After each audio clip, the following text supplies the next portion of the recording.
Hello, my name is Nell Stevenson. Welcome to Fat as Your Fuel for High Performance Living. I am joined by my co-host Peter Defty, who developed the OFM protocol and is the manager of the Vespa amino acid product. And we are so thrilled to have you here so we can share a little bit about how one can become a high performance person and athlete by using fat as their fuel. This is a picture of me in my favorite place in the house, which is the kitchen. I am a trained nutritionist and chef. I have been practicing the principles of paleo living for about 15 years, and I'm also an endurance athlete. And despite being paleo for nearly 15 years, I, for the most part of it, was heavily reliant on carbohydrate as my fuel, simply because I thought there was no other alternative.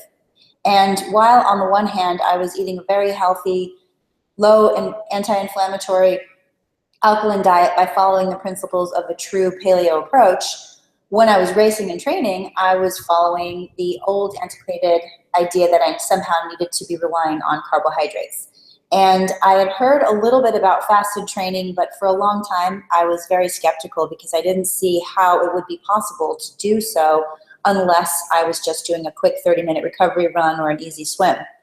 And about a year or two ago, I learned about a product called Vespa amino acids. I had seen an ad in an ultra running magazine, and I reached out to the company, and I heard back from Peter straight away, and he was very generous with his time last year as my nutrition coach. So a nutritionist being coached by another nutrition coach in terms of how to adapt the OFM protocol, so that I was later able to have an amazing season last year, achieve the results I had always achieved in terms of winning my age group at 70.3s and placing very high in the Ironman distance, but without being so reliant on carbohydrate as fat as my fuel. So without further ado, I would like to welcome my co-host, Peter Defty. Hi, Nell, and thank you for organizing this webinar. And I hope the audience will give us a little bit of leeway because we're both kind of focused on what we do, which is getting athletes to perform well on fat as fuel, and we're not so good with the technology, but we have Paul here helping us out with that. Yeah, my name is Peter Defty, and I started my journey back around 2000 towards fat adaptation, and it coincided with running my first marathon and bonking, and I just said, this doesn't work, and thought about the Maasai in Africa and their diet of meat, milk, blood, etc., and shifted my diet to a high fat diet with some carbs, but then didn't have any trouble. And then soon after that, I think in 2000, 2001, I also started reading some of Dr. Cordain's papers on the paleo diet, which made sense, and adopted that into my training. And in about 2004 or 5, I started coaching some other people on this approach because like many athletes, the high carb approach wasn't working. And in 2006, I actually ran the Western States 100, and it was a year it got very hot. And I was one of 210 finishers and one of only 54 people who actually ran under 24 hours. So this got me going further and further down the rat hole of how to tweak this fat adaptation because it just worked. And despite the fact that, all the experts said, fat has no place in athletic performance or performance living. You really need the carbs. And so continued to do that and got involved with which I would since 2006 and became a partner in the company and started to work with athletes and found that it didn't work. And for some athletes, it worked for me, it worked for some athletes, but it didn't work for others. So this really got me looking into this and started to really develop a systematic approach as a support for using the Vespa products to get the results we knew were possible. And this led to the development of what I call OFM, which is optimized fat metabolism, which for any kind, well, I think Nell really puts it well. This is for high performance living, not just for high performance athletic performance. But if you think about it, we all carry more than enough fat. And because of that, that's what we're meant to burn aerobically. And we've just taken ourselves so far afield. And what I've done is I started developing and started getting these great results, but everybody kind of laughed at me because they said, "Oh, where's the science? There's no science." And all the expert researchers, um, kind of dismissed me and laughed at me. And then what happened was, um, in 2010, I believe, I met with Dr. Stephen Finney, and he was the first real high caliber nutrition researcher. He's an MD, PhD, who said that this was not only what I was doing was not only possible, but he was totally intrigued by this. And we started a collaboration with he and his colleague, Dr. Jeff Volek, who many people probably recognize the name of Jeff Volek because he's sort of like a nutritional research rock star right now. And it led to a study in 2012 at the Western States. And the data we collected, even though it wasn't published at that point, was so intriguing that it led to the FASTER study, which the first paper was just published this last March in Metabolism journal. And oddly enough, all the athletes who are the low carb diet cohort were athletes I'd coached or trained, or if the couple that weren't were actually coached and trained by people I actually coached and trained. So that's my claim to fame, is in the modern world. While Phil Maffetone was pursuing a music career, I was tinkering away at this because, as Steve Finney told me in the 80s, when he did his first research on this, it became toxic. And then Phil kind of got it going in the 90s with Mark Allen, but people didn't believe it then. And then through the Vespa product and combining things like Vespa, dietary restriction of carbohydrates, and heart rate training methods like Phil Maffetone used, we were able to get these kind of outsized performance in a large group of athletes and do it consistently to where it got the notice. And Steve Finney and Jeff Volek were able to actually publish this groundbreaking paper, which is there's actually going to be some more papers coming out that are going to be even more significant in terms of our understanding of human physiology and turning the tide in health and wellness that we're all facing. Because let's face it, the last 40 years of nutritional advice recommending a low cholesterol, high carb, low fat diet has kind of failed when you look at the real world results, even though there's been tons of science published on it. So, and have you seen a trend with the growing interest and awareness of paleo, whether or not it's what paleo really is or a different interpretation of it? Have you noticed more people are more prone to reach out to you, be more open-minded about trying your protocol, trying the Vespa product? I actually am, and you've been a big proponent of this and given it a lot of credibility because you are the paleoista. And it's like I've always said, there's paleo and there's what I call PC paleo, politically correct paleo. Or paleo-ish, kind of. Yeah, paleo, yeah. And so when you look at the evolutionary pressures that shaped us as humans, we were meant to burn fat as fuel. And we were what gave us the big brains and a lot of the bipedal motion was essentially a very high fat, moderate protein diet with occasional sporadic bursts of high carbohydrate intake. When fruit was ripe or berries were ripe or we found honey or tubers. And those were seasonal things. And that's one of the things that helped me shape OFM was when you think about it, we have a very elegant system to get those carbohydrates when they're available. But, we did this 3 to 5 times a year, not 3 to 5 times a day for decades, eat all those carbs. And so it does really follow what a true paleo diet is. And I think the paleo community in general has started to shift more and more towards a higher fat.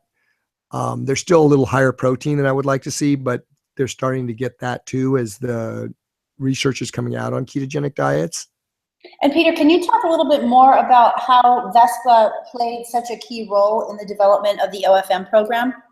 Well, yeah, Vespa is what we call nature's catalyst because it's a naturally occurring peptide, and I'm kind of moving away from amino acids because it's not like a bunch of free amino acids like other amino acid products, but it's a naturally occurring peptide we literally get from a wasp that flies 60 to 100 kilometers a day and carries a third of its body weight.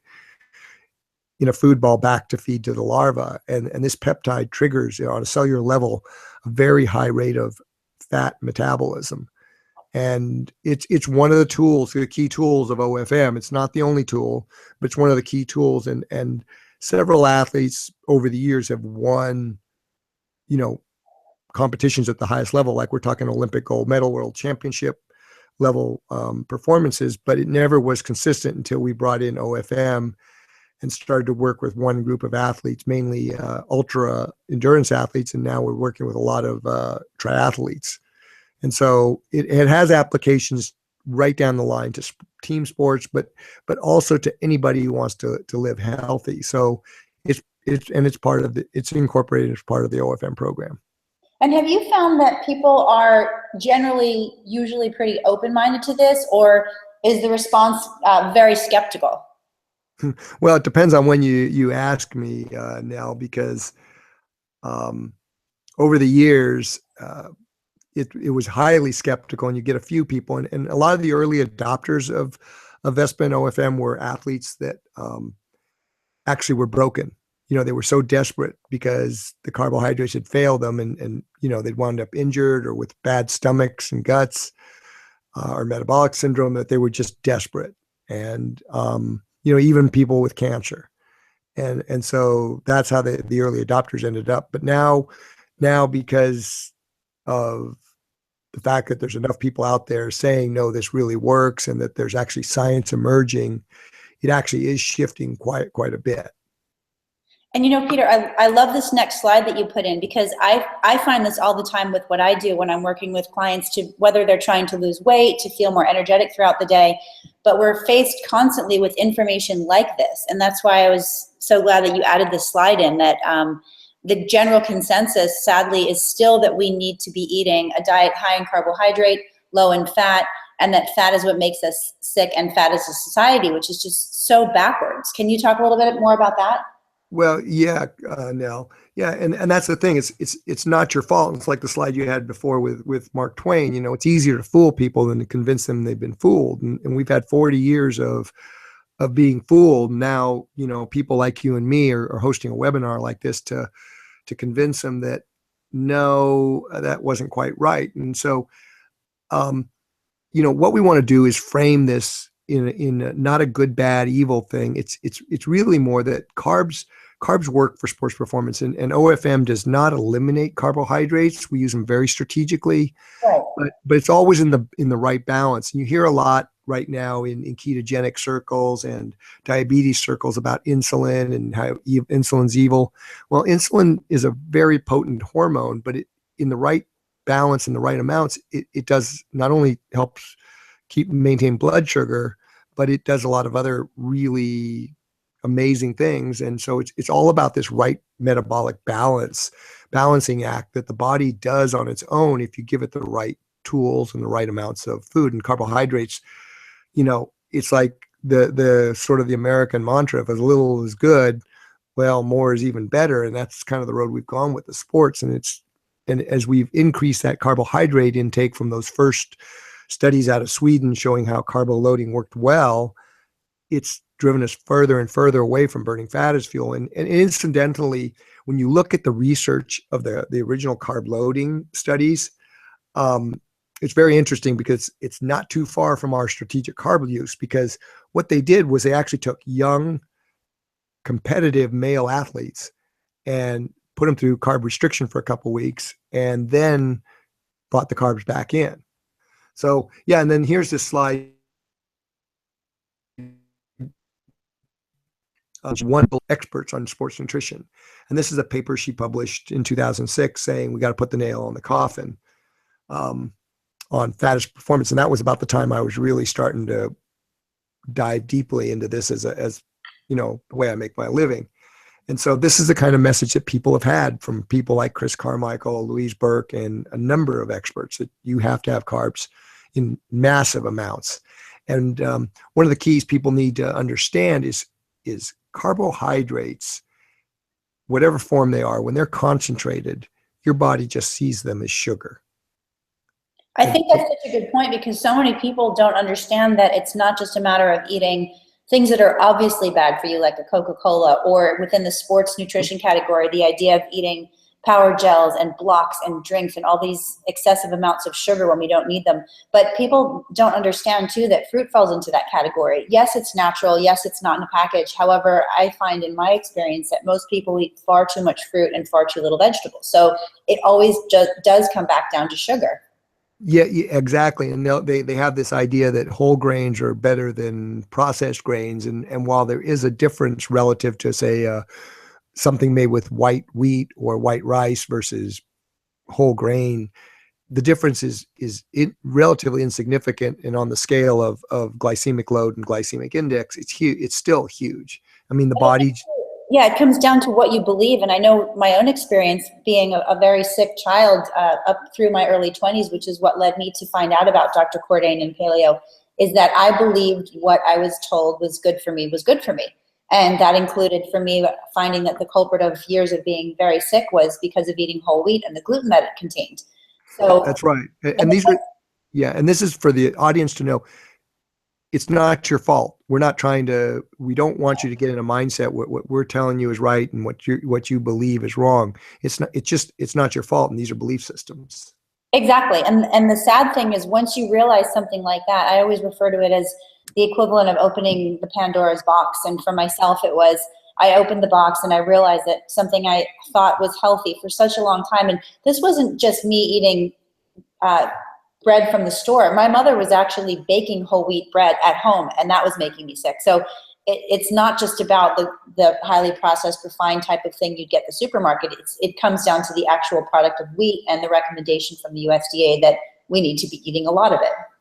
That's correct. So what we're going to try to do today is separate myths from the facts, and that's sort of what kept me going. Was when I was doing this in those early years before fat adaptation and all this became trendy, was I was seeing these facts both with my personal journey and with the athletes I was working with. So all the experts, all the body of literature and the science said this doesn't work.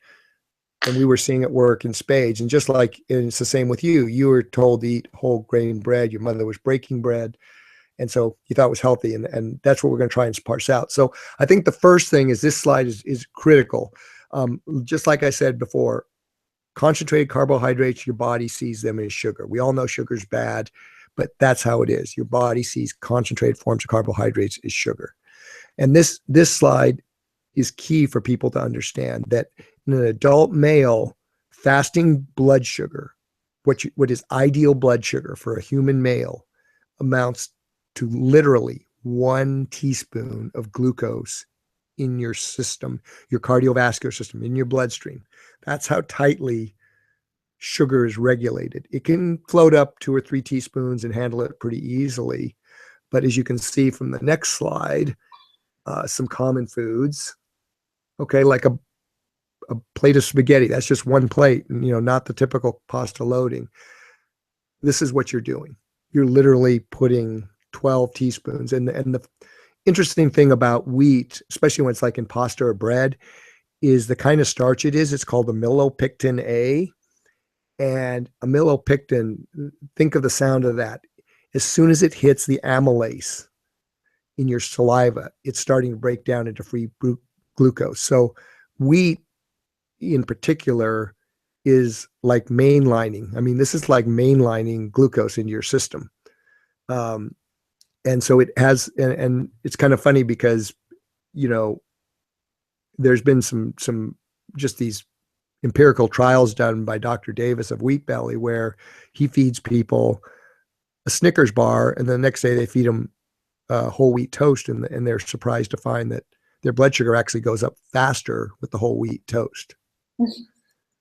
And then here's a bagel. So this kind of gets you an idea of 1 teaspoon is what your body likes and is ideal. And this is what common athletic foods that we think are healthy actually do to us. I know, and it's crazy because now with the next slide, we've looked at things, the slide with the pasta, and now we have the slide with the bagel, and these are absolutely 2 things that we as endurance athletes are told that we need. And it may have shifted a little bit where people are somewhat aware of maybe they're getting a gluten-free pasta, or they're getting a gluten-free bagel, or maybe they're doing yam or something like that. But the misinformation is still just running rampant, because the idea is we don't need to have any of the carbs. And this next slide, I think, is the most appalling of all, because within the endurance community, these are the things that we see people having all the time.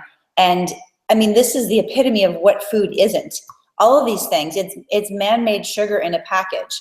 And if you go through the whole package, I mean, yes, there are components of each that might be relevant. For example, one of the things I really took away from our work together is the significance of needing to really stay on top of replenishing your electrolytes. So arguably, somebody might say that they're using Noon for the electrolytes. However, me being the label reading police, you read the label of Noon and it's got an ingredient called sorbitol, which is a low-calorie sugar alcohol that is used as a binding agent. Well, guess what? Sorbitol is also used clinically as a laxative.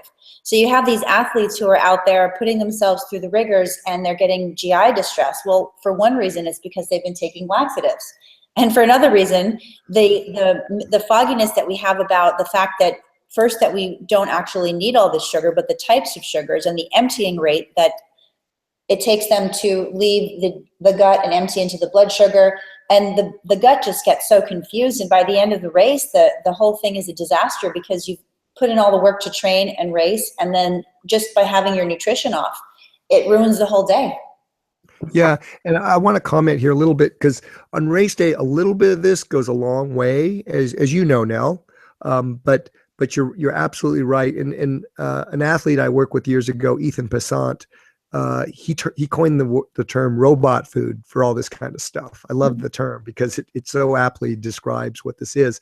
And what you're talking about with the GI distress is when an athlete is, when you're running, when you're biking, when you're doing any kind of athletic pursuit, that's what you're doing. You're doing athleticism. You're not sitting at a table eating. So your body is putting your digestive system on a sleep mode, particularly when it's hot. So the ability to digest and process calories is very low. And often what happens is these carbohydrates will start to build up and they won't transit the gut, and then they'll start to ferment. So you also get that sort of GI distress. Exactly. And I think all the triathletes out there, that at least that I know for myself, those awful moments of feeling that sloshiness in the stomach and then not really being sure what to do and ending up having to take a pit stop it's just horrifying, and it's so uncomfortable, and it just doesn't need to happen. But the more this information and advice is perpetuated, it continues to happen. And I read so many articles that are written by people who claim to be experts, and they're recommending things like eating bars when you're on your bike in Hawaii, or having solid food when you're running. It makes absolutely no sense. Yeah, no, you're absolutely right. This is the insanity when they're trying to tell people to take 300, 400, 500 calories on the bike of food an hour just to be able to perform. And this is what we're doing, is trying to get that back. But also, when we're talking about performance for life, Nell, I also think that what's critical for the larger audience to understand is we see, we're looking at the plate of pasta, and we're looking at the bagel, we're looking at this kind of stuff. I see this in droves with the city fit people and the running groups that frequent many running stores, that they'll have, after their Saturday morning run, well, they'll be told to take a goo or some sort of gel every 40 minutes during their run. And then when they come back, they have the bagels and the low fat yogurt and the orange juice.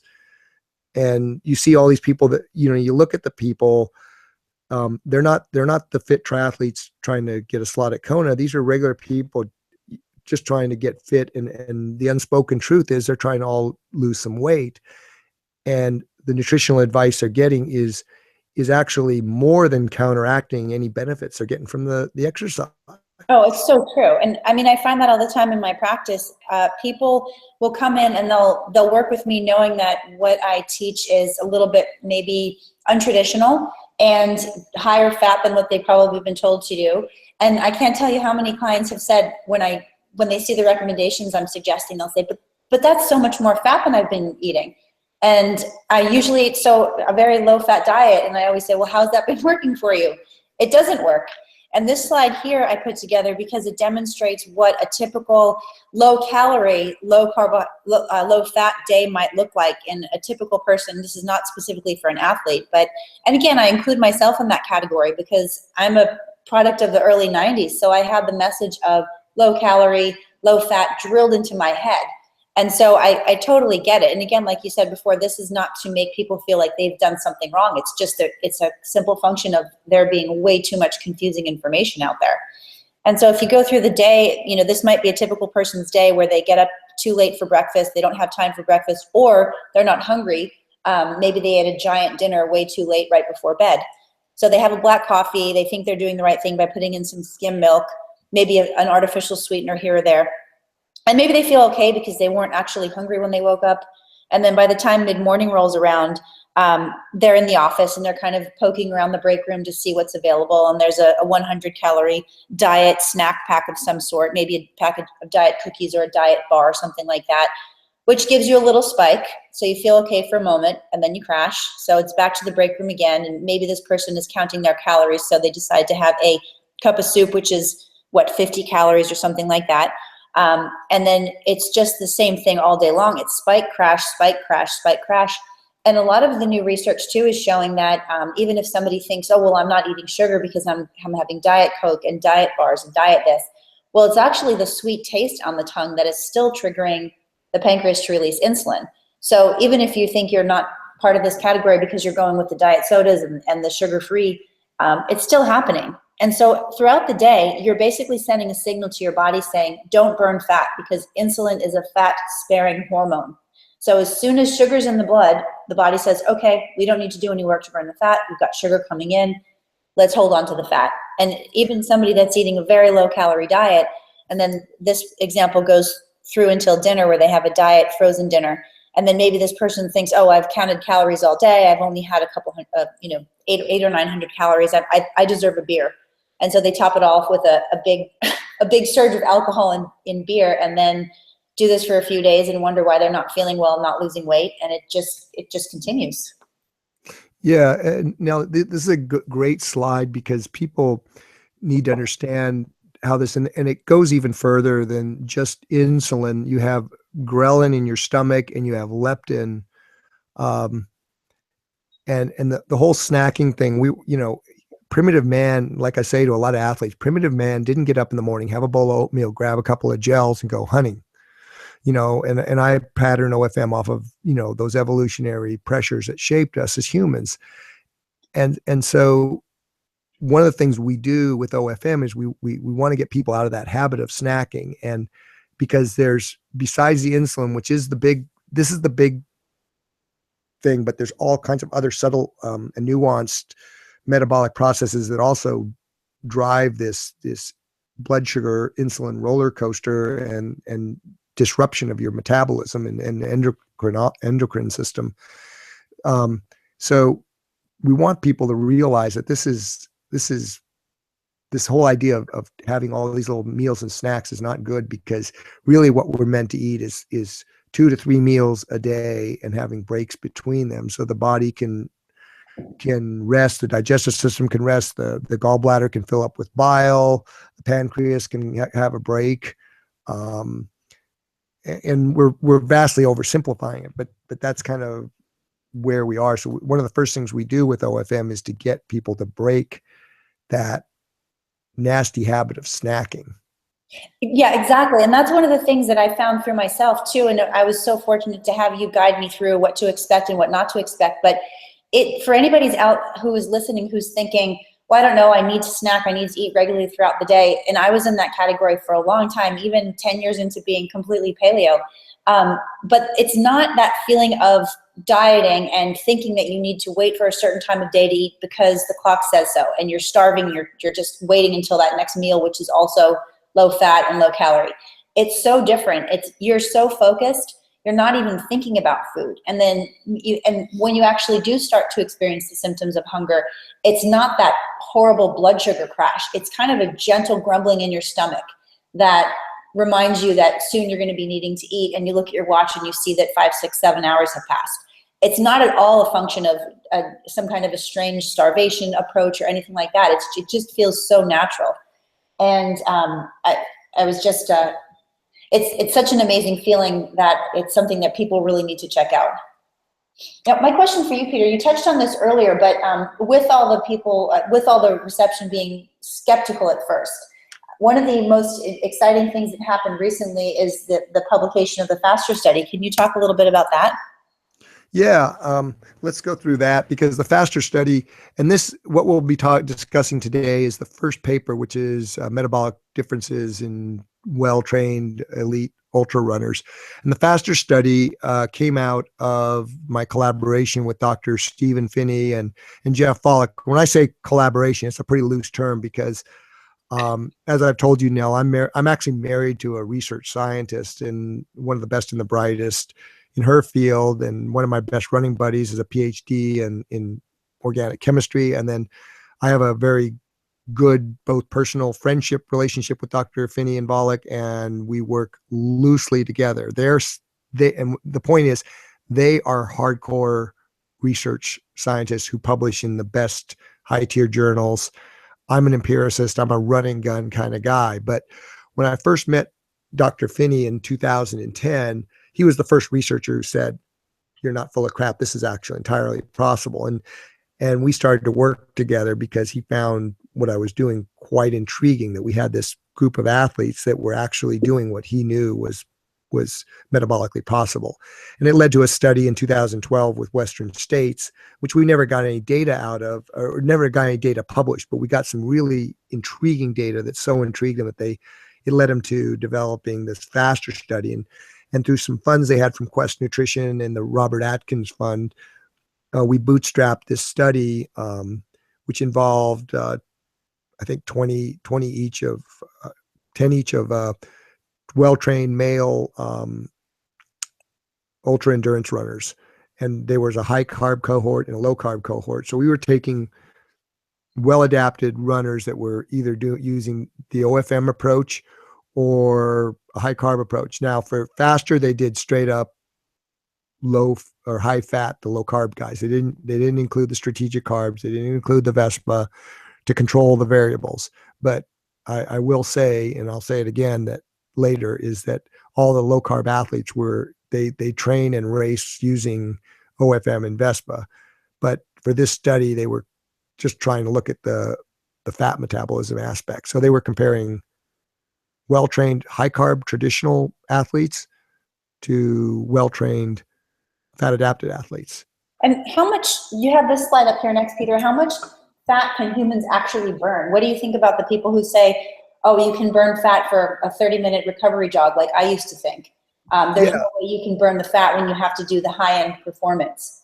Well, this is a graph from Venables, and this is where the science was, and probably in a lot of people's minds still. And this is where the whole idea that you can only burn fat at low and mid, and maybe a well-trained athlete can do some mid-level work using amount of fat, and basically it established that the absolute maximum ceiling for humans to be able to burn fat, metabolize fat for fuel, was 1 gram a minute.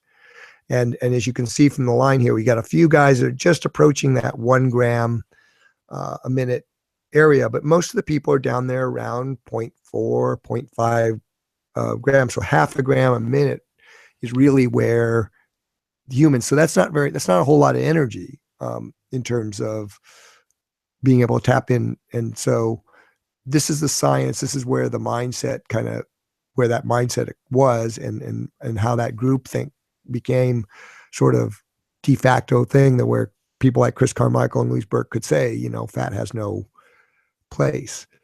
So how does that translate into capabilities during VO2 max? Well, this is the FASTER study data. Okay. That was all VO2 max data too, but this is the FASTER study data, with the red cohort being the low carb fat adapted athletes and the blue being the traditional high carb athletes. And once again, the line across there is the 1 gram line, 1 gram a minute of oxidation. As you can see, the FASTER athletes were all well above 1 gram a minute. Mm-hmm. And one guy, John Rutherford, was actually up there at 1.8 grams a minute of fatty acid oxidation. But you can see most of the people are 1.54 is the mean, and then the mean for the conventional is 0.67. So these even the high carb athletes were pretty darn good fat burners by the conventional science standards. They were above the mean of what the science says was possible, so at 0.67. But you're talking about 2.3 times the fat, the ability to burn fat here between these two groups. So that's a big game changer when you're doing endurance sports. Oh, absolutely.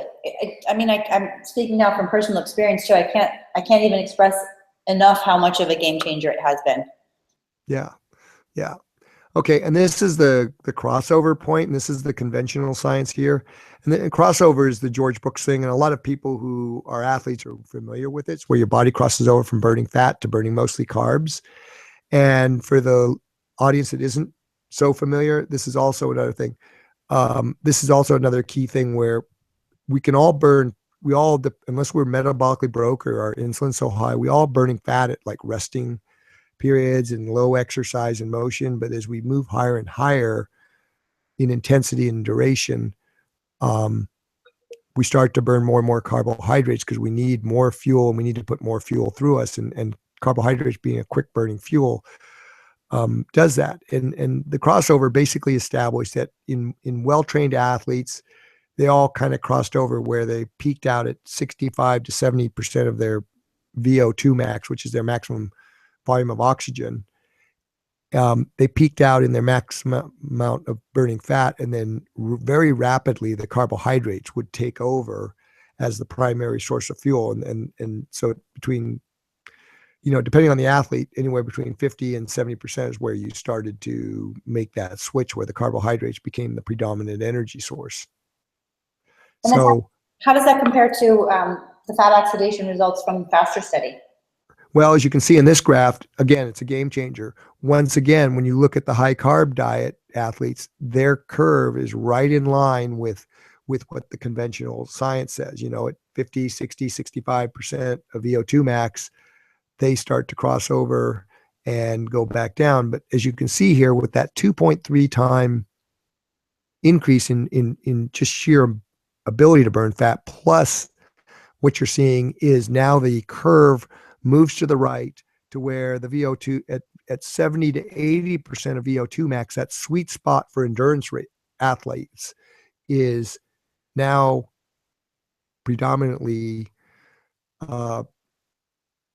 fueled by burning fat. Okay.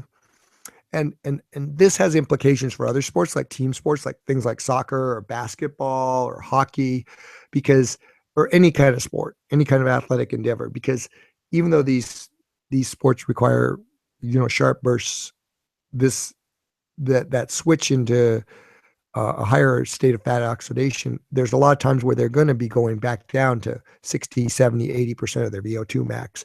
And they don't want to be burning through their glucose supplies. They want to be saving their glucose supplies for those sharp bursts. I'm glad you brought up the different sports, Peter, because as I mentioned at the beginning, I first learned about your product through an ultra running magazine. So initially, and I thought that this would be a product that would be good for kind of what you're talking about, low intensity, even though an ultra is certainly not low intense in the sense that you're going for, a day or longer. But when we go to other sports like high intensity, which is why I like these next 6 slides you've selected of athletes who are clearly not doing events that are low intensity. Can you talk a little bit about each of these? Yeah, this first slide is Romain Bardet, and that's him winning stage 17 of last year's Tour de France. And he was 9th overall, and he won the most combative jersey.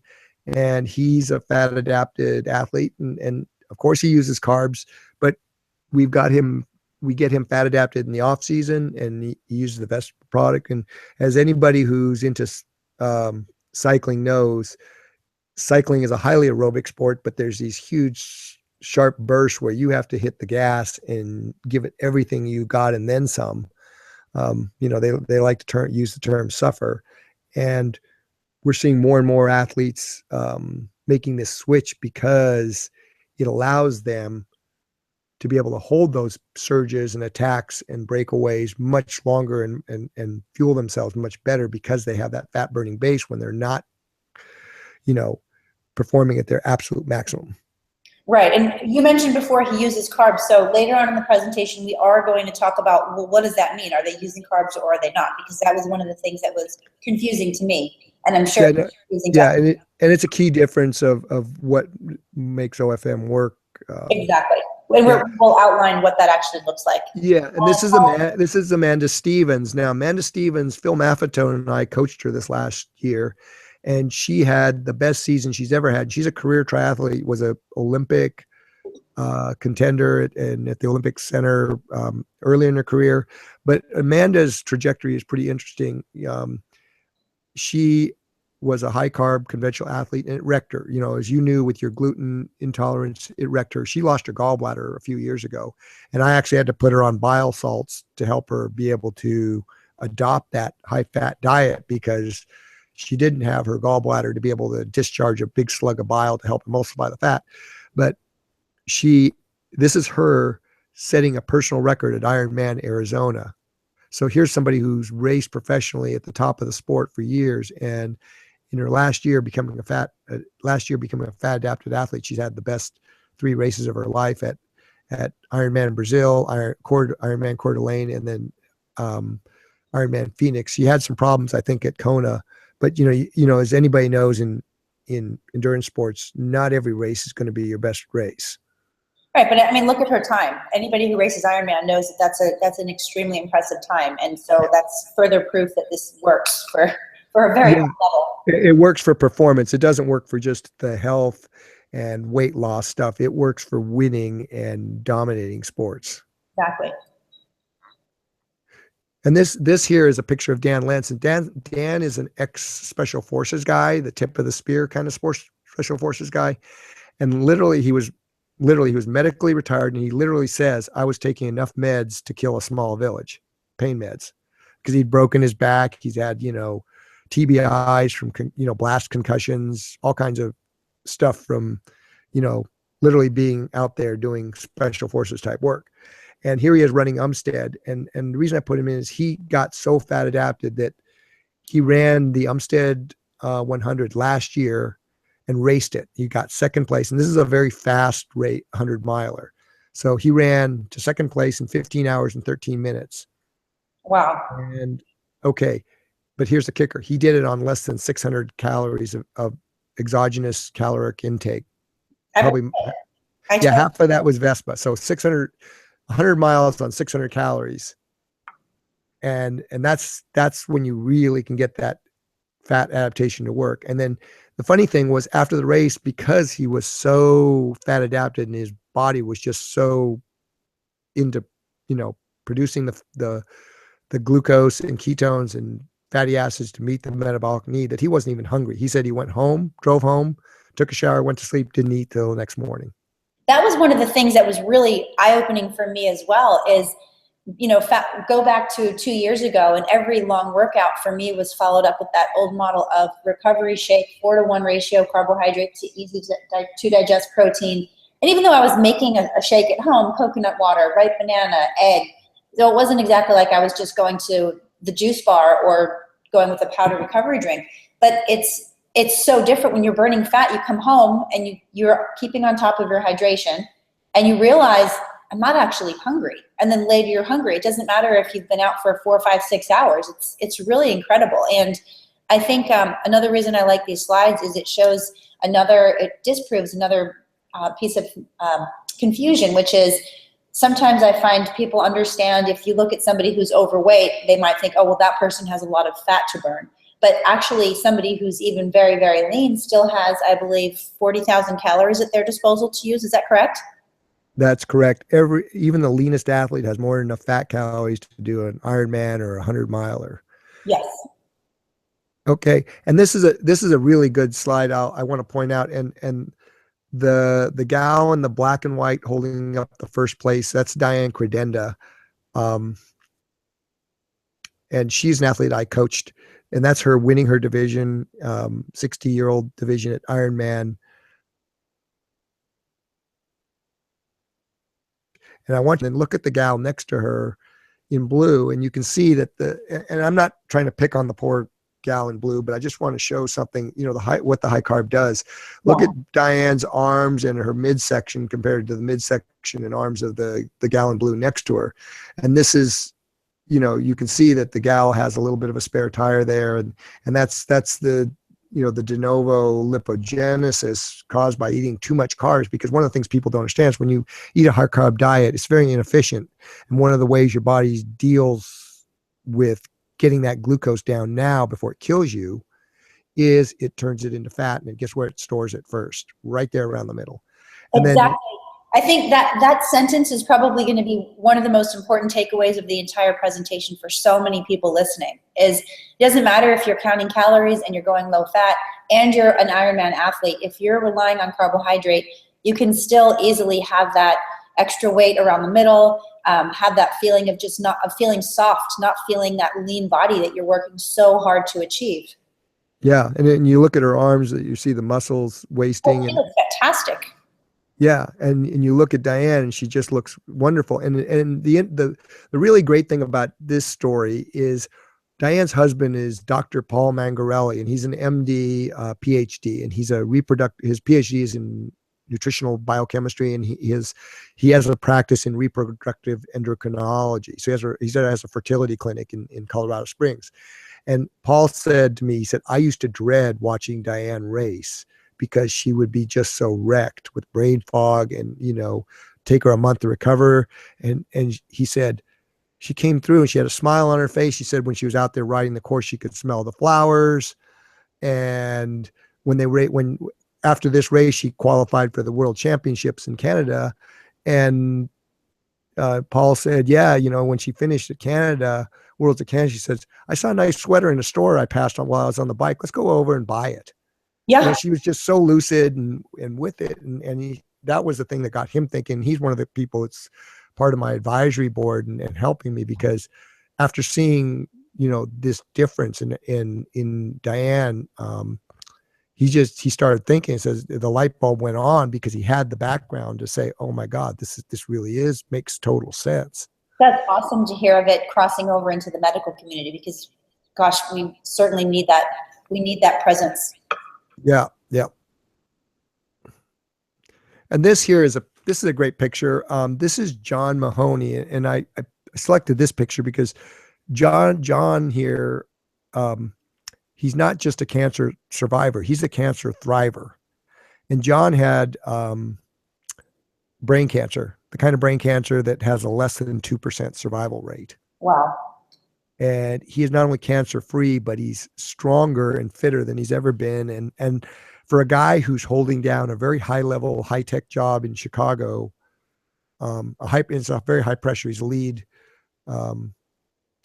guy with a company called New Edge, which is owned by Societe Generale. And they actually they're one of the biggest companies that do all the clearing for the Chicago Board of Trade and Wall Street.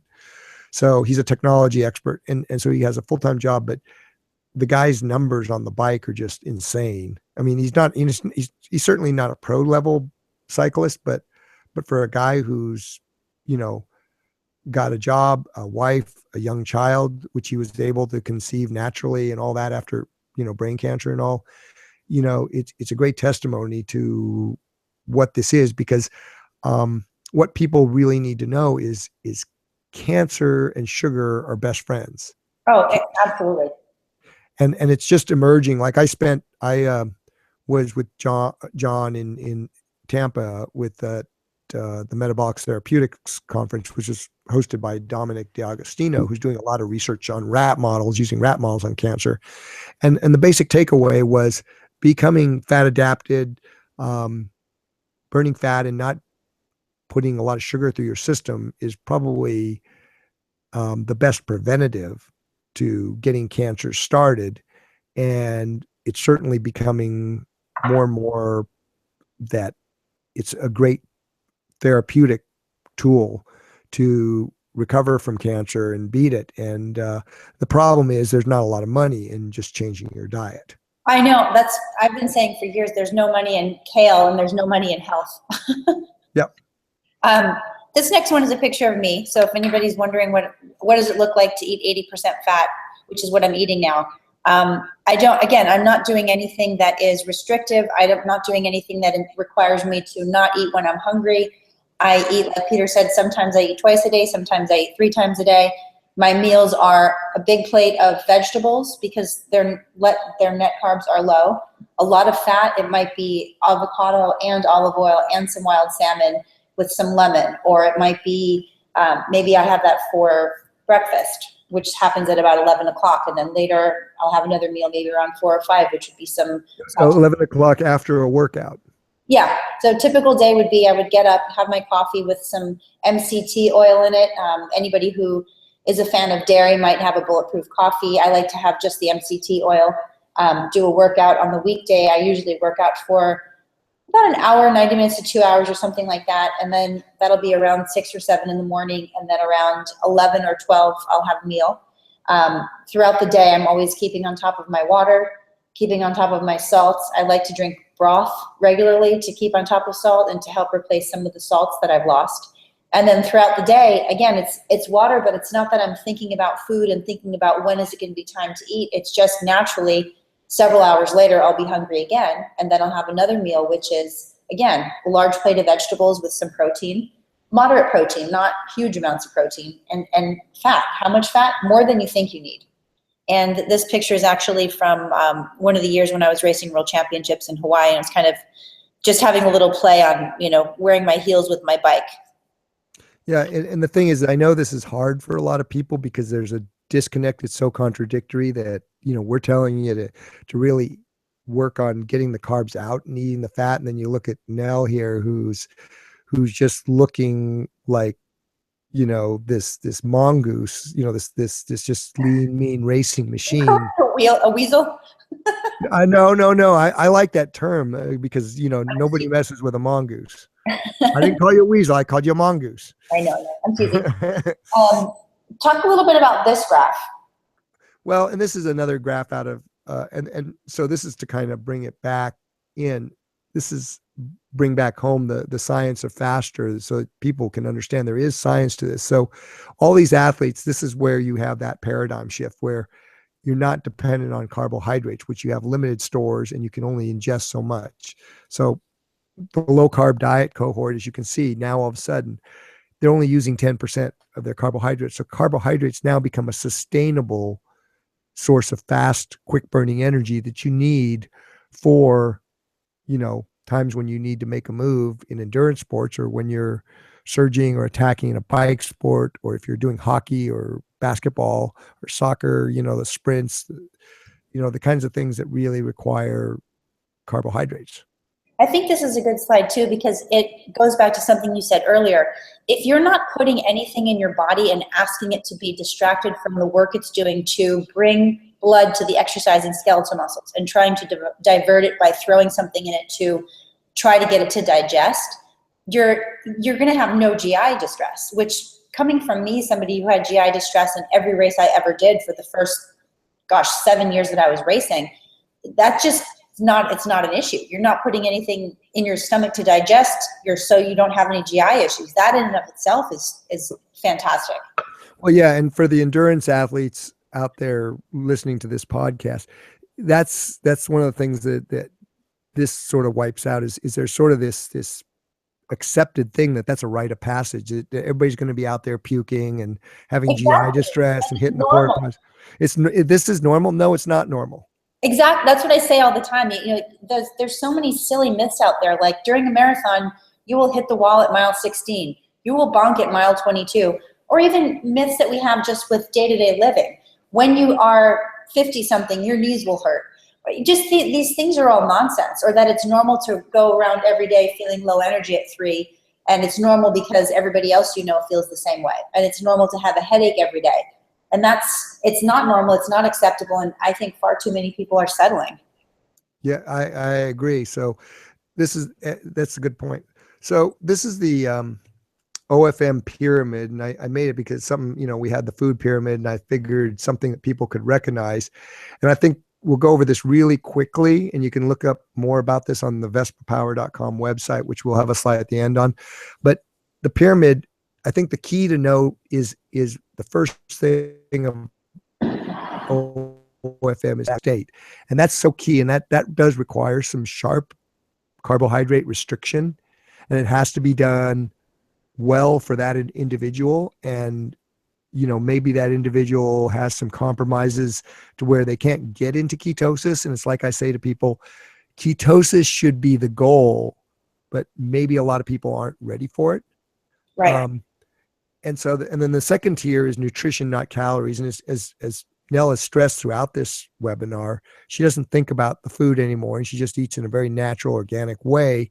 And so because of that, you don't eat a whole lot. So we focus on nutrition in terms of not the calories, but getting the right components, the minerals, the vitamins, the fat soluble vitamins, the right sources of whole, complete proteins, not this robot food of cans of, whey protein and different amino acid groups that have some study behind them that says it does this and this. I mean, we're talking about eating real food that has high levels of bioavailability in the nutrition. Okay. And then we look at stomach and gut health because it's so key. And this includes, people restoring the stomach and gut, not just from overuse of carbohydrates for doing sport, but for people who have had a lot history of antibiotics or some other thing going on that just, things I like to tell people to do is make sure, if your tap water's fluoridated or chlorinated, you want to get that out. All these little things that impact your stomach and gut, and giving them the kind of food like the broth and the gelatin and collagen that's in the broth to help the epithelial cells get stronger and bigger. So you have this really robust stomach and gut that can actually tolerate the occasional misuse of bread and other foods that aren't so good for you. I like the word of misuse. That really resonated. Yeah. I mean, and the thing is somebody like Nell, who's got an obvious gluten intolerance, she has to stay fairly vigilant. But then there's a lot of people I see who tolerate dairy and they tolerate gluten fairly well.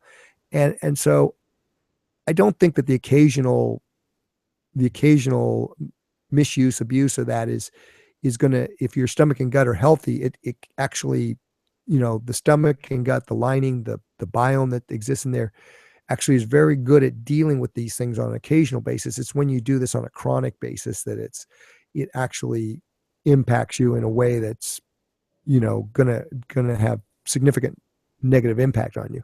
So then we go up to training and lifestyle, because OFM isn't just about the diet and exercise. A lot of people just think, oh, it's just diet and it's all that. But we've developed some ways that you train to not only get your muscles ready for that sort of athletic competition you're doing, whether it's endurance sports or hockey or team sports or any kind of sport, but we also train the body physiologically to be able to push its system higher and higher intensity levels, so it can use the fat and spare the glucose and glycogen for those really big surges where it's needed.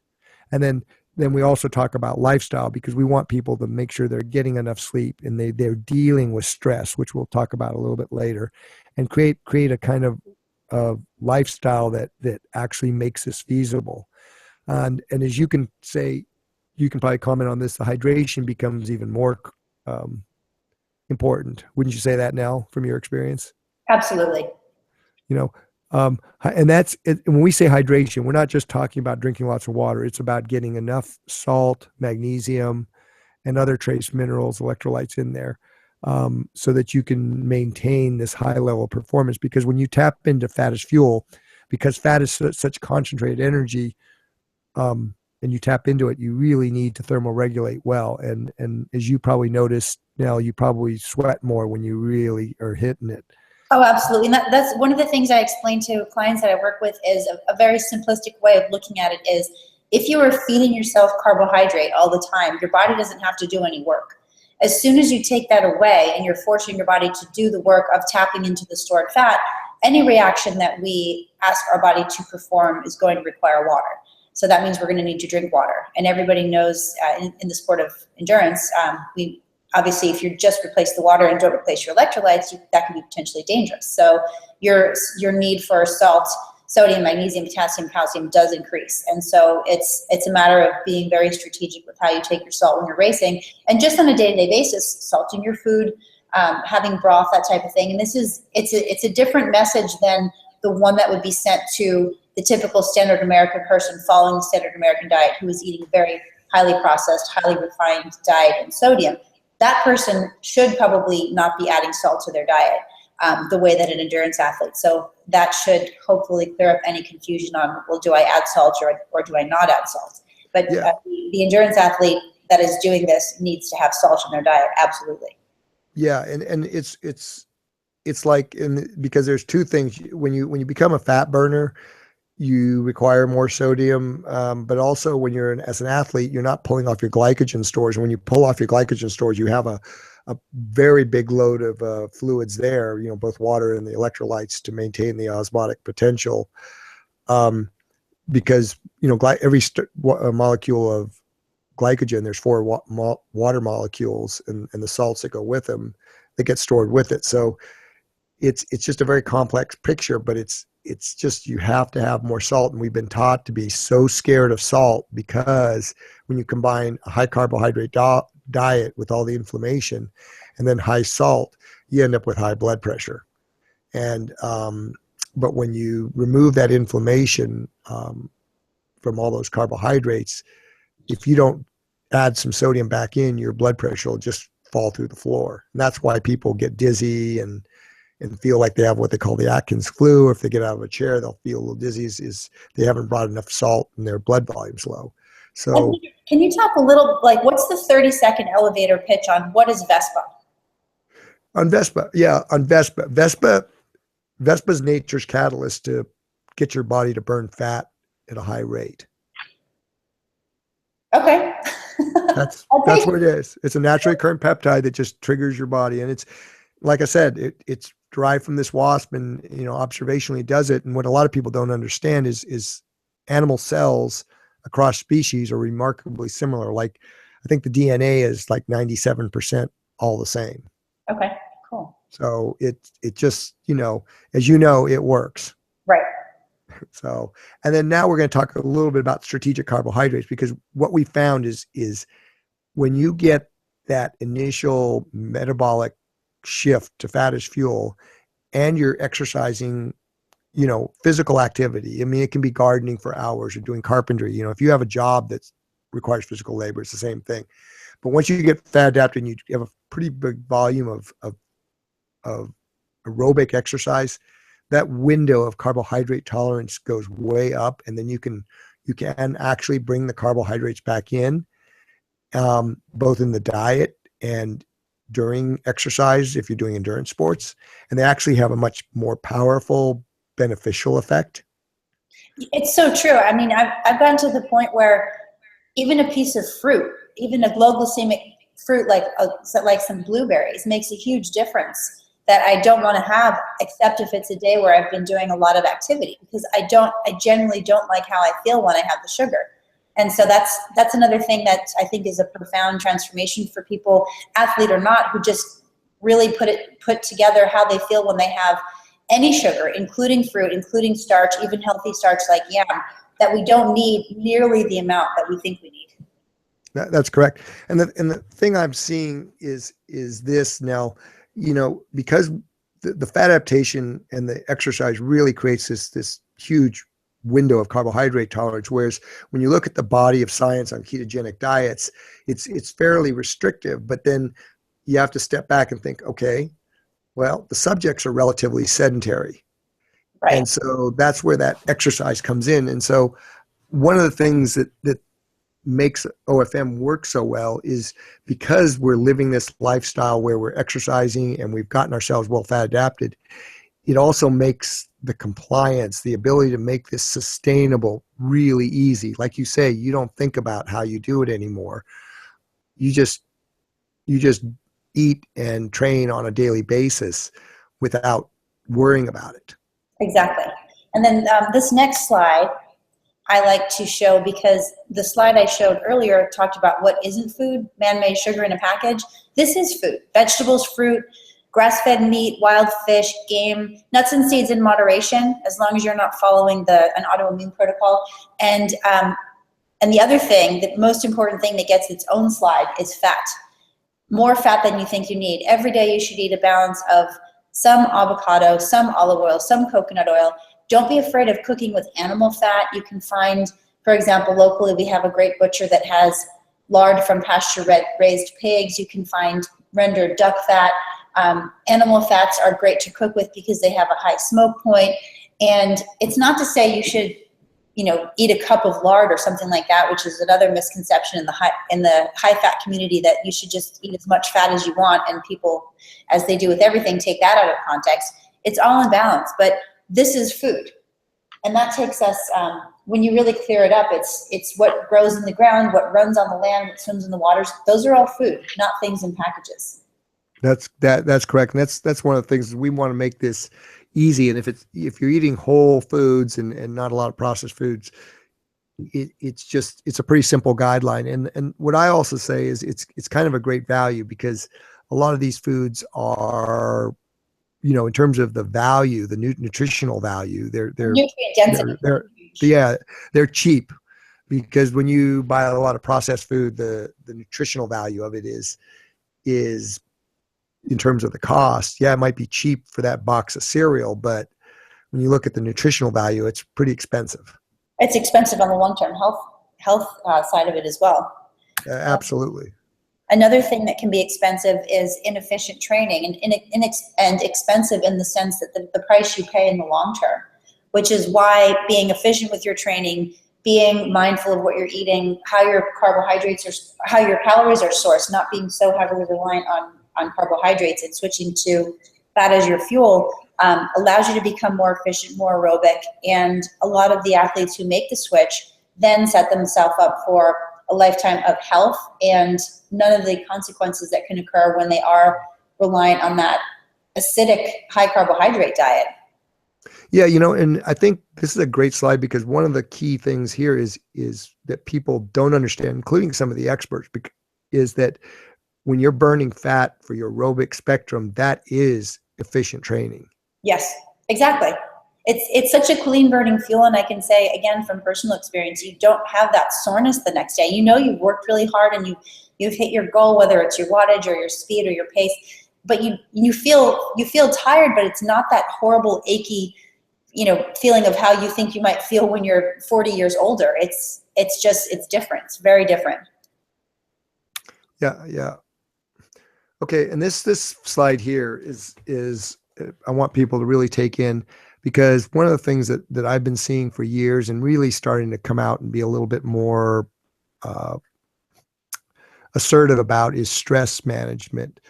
The stress is just as big a factor as the carbohydrates, and people need to learn how to manage their stress and get out of you need to have that conscious thought. You need to have enough adaptive stress, but you want to work towards managing it to get into that zone that people talk about. I think it's important that you included that, and that's something I've started to include as well, because, partly because of a function of seeing personal close friends get to the point of extreme exhaustion and adrenal fatigue, and it's easy to keep going, and you might not sleep as much because you want to get some extra work done, or you get up early for that 5 a.m. swim, even though you were up until 1 working, and to really tune into that and not let that control you, because that can lead to extreme sickness. Well, not only that, but for the approach of optimizing fat metabolism, it's like stress is great for sugar burners, because, you ping your cortisol, you get the adrenaline, you get the glucose is a great quick burning fuel, but it doesn't work at all for fat burners, except when it's needed. Like, once again, just like insulin, in the right context of a race or an emergency situation, the cortisol response is good. But if you have a chronic cortisol response and you're just not going to burn fuel, because cortisol and stress are, they're triggering your flight or flight responses, not your... I was just going to say that. Yeah, it's somebody that's in fight or flight all the time isn't burning fat, even if they're sometimes trying to haphazardly patch together an OFM type of an approach, but they're, chronically going in and out of it and not sleeping enough. It's not going to work. Yeah. Yeah, I see this all the time too, because we'll do everything right on just the nuts and bolts diet and training, and people are just so trying to get this perfect and stressing about that they just can't get the level of fat adaptation we are confident they're possible on. And then, the other thing about stress on the backside is it's just like having too much insulin. Too much stress, too much cortisol response is also going to be highly disruptive to your endocrine system, because the cortisol does what they call, the term is called the pregnenolone steal. And pregnenolone is a precursor to a lot of different hormones. And when you have this chronic cortisol response, your pregnenolone is getting used up to make cortisol instead of making things like estrogen, estradiol, progesterone, testosterone, all kinds of, great hormones you need to really be able to be healthy, fit, and perform. Exactly. This next slide, it's funny because when you and I first started working together, I had so many questions for you. And at first I kept thinking, why is he so vague? You said, what you don't notice is what you don't notice. Or I think you also said, you don't know what you don't know until you know you didn't know it. And at first I thought, what does that actually even mean? But it's so true, because when I experienced, I started this not because I was feeling badly or feeling sick. I just fundamentally did not like the idea that I was so heavily reliant on carbohydrate gels, which was the antithesis of everything else I was doing and teaching. And so and the gels were working for me in the sense that they were allowing me to race at a high level and go to Kona several times, but I just fundamentally didn't like it. So that's what prompted me to make this change.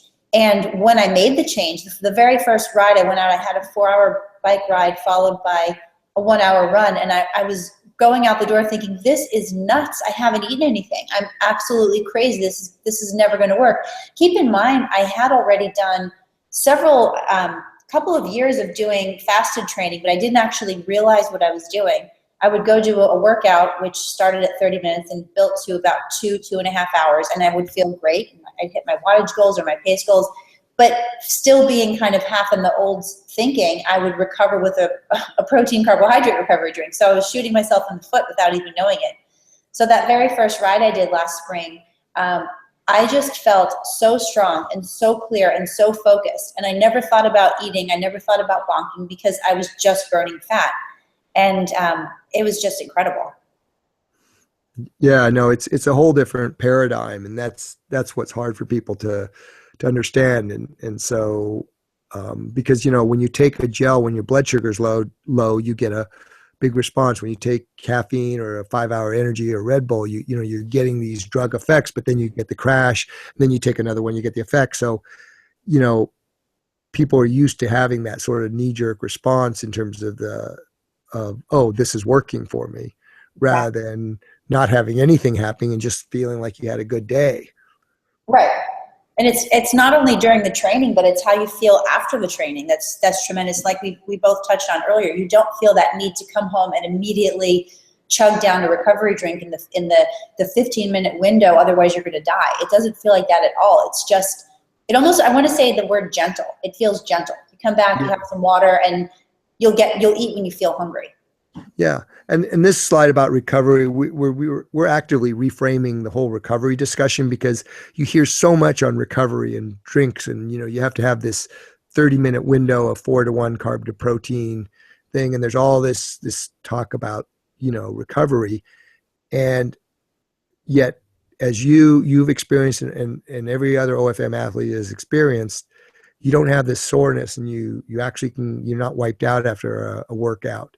And so, we want to reframe it. It's not that you actually recover faster. It's that you haven't done the damage in the first place from the oxidative stress, the lactate load, the hormonal disruption, all that stuff.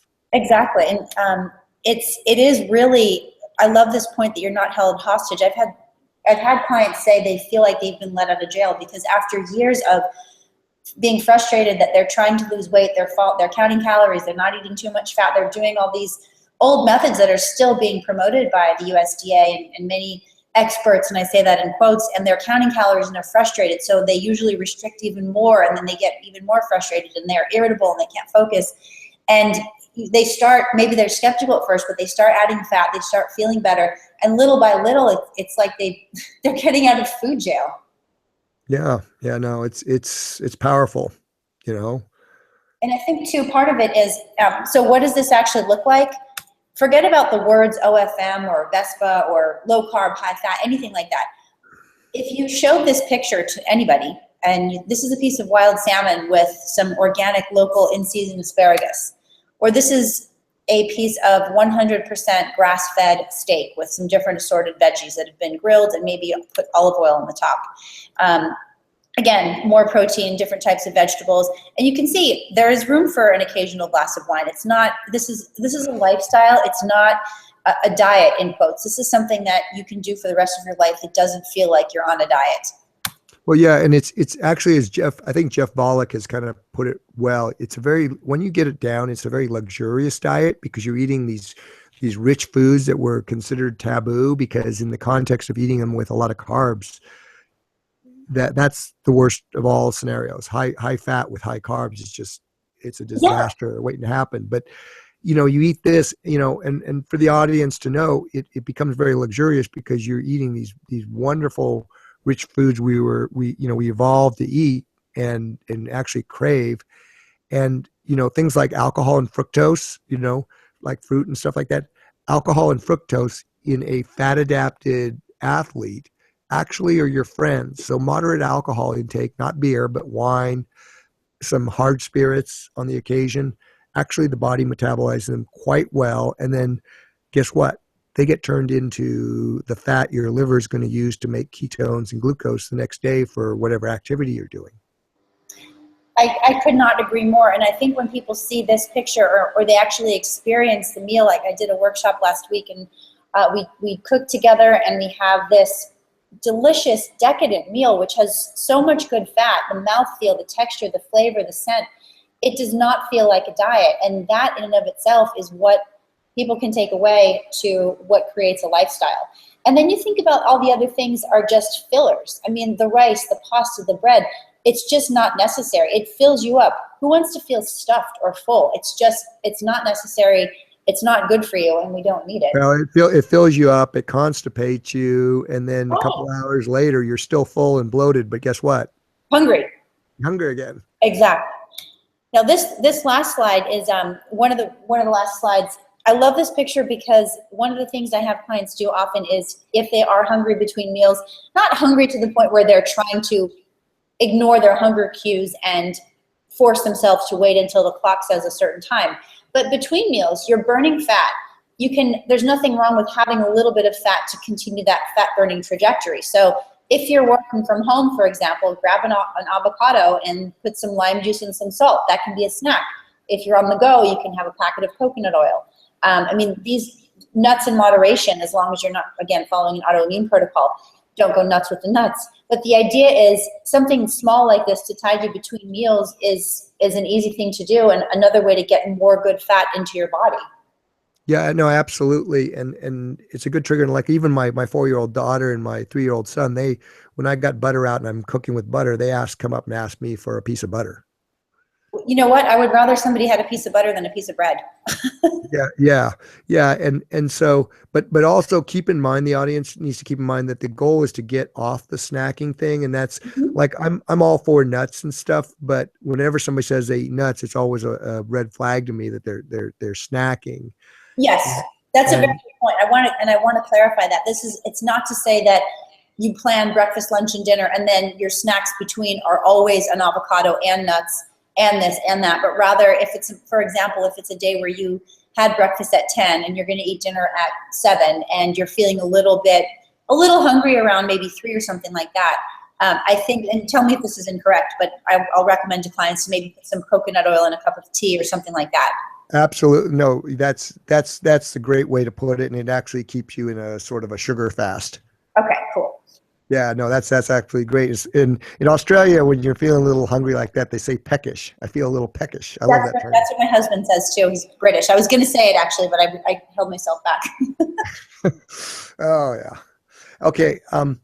And yeah, this is a picture of Jenny Capel, and I love this picture because she's an athlete who came to me with really some pretty bad GI distress.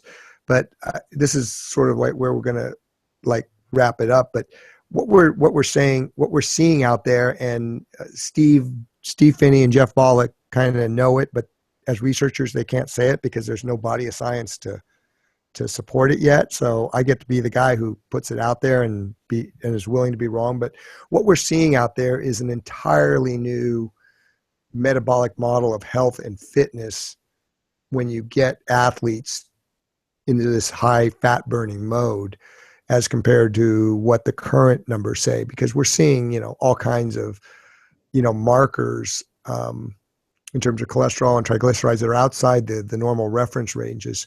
But yet when you look at these athletes, when you see their performance, Nell, you've personally experienced this yourself, it's an entirely different model, and it's just not out there yet. And so we're trying to push that envelope to get it developed. Yes, absolutely. And again, for the takeaway, this is not just for athletes, it's for anybody who wants to feel healthier. Doesn't necessarily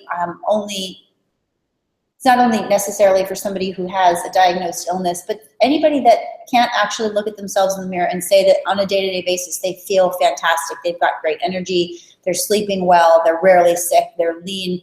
If that's not you, then it's worth taking a look at what you're eating, tuning in to see what your diet looks like, and be willing to think outside the box a little bit.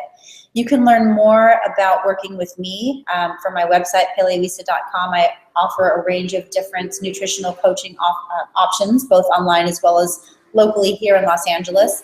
And if you want to reach out to me through my website and you've listened to this webinar, I am going to be offering a special 25% off your first nutrition counseling session. And I believe Peter has an offer as well. Yeah, I should have one, right? So I'll have some, do we do it in the show notes or something? Yes. Okay. So thank you all so much for being here with us, and we hope to see you on our websites. Thanks again, Nell. Thank you, Peter.